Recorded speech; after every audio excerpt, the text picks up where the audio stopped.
Bora lá, meu povo! Salve, salve! Professor Lucas em impulso e quantidade de movimento para vocês. Bom, quando a gente está estudando impulso e quantidade de movimento, nada mais é do que a junção, vamos dizer assim, das leis da dinâmica com cinemática. O que eu estou querendo dizer? Eu estou querendo dizer que lá em dinâmica, lá em leis de Newton, nós estudávamos, sim, a massa, né, algumas situações, mas em um determinado tempo congelado. Ou seja, o tempo não corria. Então nós estudávamos a força independentemente do tempo. Em impulso e quantidade de movimento, agora a gente vai ter que desenvolver o tempo no decorrer do movimento. Por exemplo, para vocês entenderem a ideia. Imagine um corpo parado, velocidade igual a zero.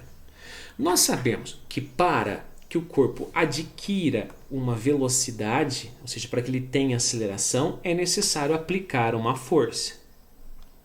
Então eu vou lá e aplico uma força nessa bolinha. Aplicando uma força nessa bolinha, nesse corpo, o que acontece? Ela começa a ter uma velocidade, V1. E se eu continuar aplicando essa mesma força, essa velocidade começa a aumentar. De tal forma que no mesmo intervalo de tempo eu consigo percorrer uma distância maior porque minha velocidade aumentou. Eu continuo aplicando a mesma força. O que acontece? Eu aumento mais ainda a minha velocidade. Olha lá. E assim por diante. Eu vou para V3, que é uma velocidade maior. V3, V2, V1. Eu fiz essa representação para mostrar para vocês que essa figura que eu desenhei, a distância temporal de uma para com a outra é a mesma.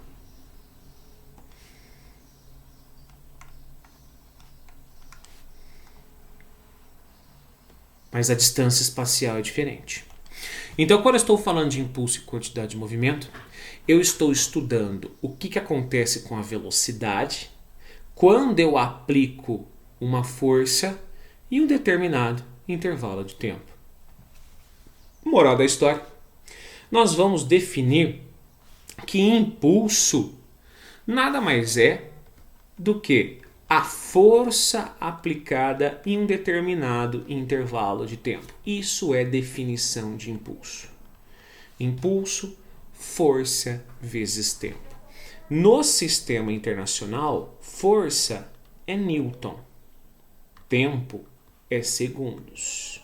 Então, impulso, quando eu tenho uma força constante, tá? Para uma força constante, vai ser sempre igual a força vezes intervalo de tempo. Porém, se essa força for variável, tá? Já para uma força variável,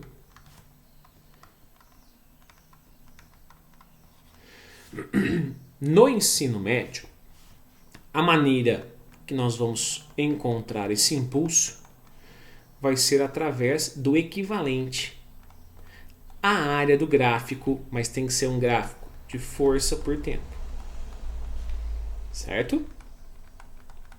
Professor, eu posso calcular também o impulso a partir da área do gráfico, mesmo que eu tenha um gráfico cuja força seja constante? Pode sim, o equivalente é o mesmo.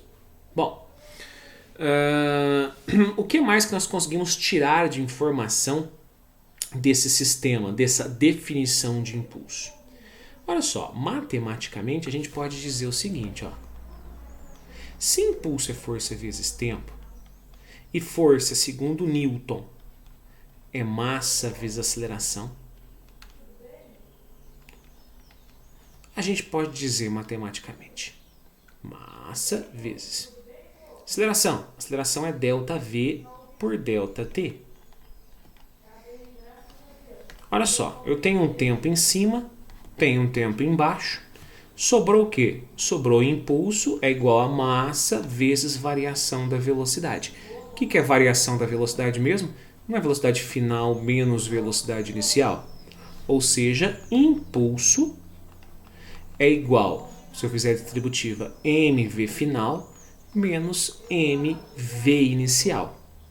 E esse mv é uma outra definição, é uma nova definição física, chamada também de quantidade de movimento. Então nós vamos definir, assim como nós definimos força vezes impulso, força vezes tempo, nós podemos definir que quantidade de movimento nada mais é do que a quantidade de velocidade que um determinado corpo de massa m possui, ou seja, é massa vezes velocidade, que vai ter a mesma unidade do impulso, newton-segundos, mas geralmente nós usamos em quilograma, né, unidade de massa, e velocidade é metros por segundo. Então, partindo dessa nova definição e da demonstração algébrica do impulso, nós também temos que impulso é igual a Q final menos o Q inicial. Ou seja, impulso é igual a variação da quantidade de movimento. Uma coisa muito importante aqui, que eu deixei para falar no final, é que todas essas grandezas que eu estou trabalhando, eu vou até colocar de vermelho aqui, são grandezas vetoriais. Velocidade é uma grandeza vetorial.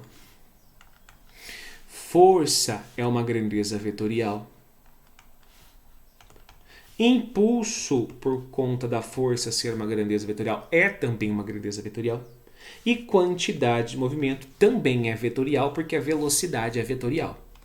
Então, isso é muito importante, porque sempre que nós estivermos somando velocidade, sempre que a gente estiver somando impulso e ou quantidade de movimento, eu tenho que sempre levar em consideração a soma e subtração vetorial.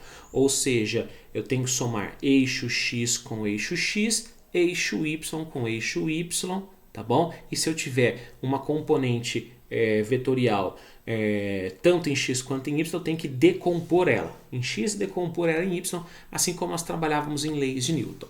E só para fechar com chave de ouro essa aula, essa equação aqui, que nós conseguimos demonstrar que eu posso também utilizar que meu impulso é igual à variação da quantidade de movimento, é também conhecida como teorema do impulso, tá?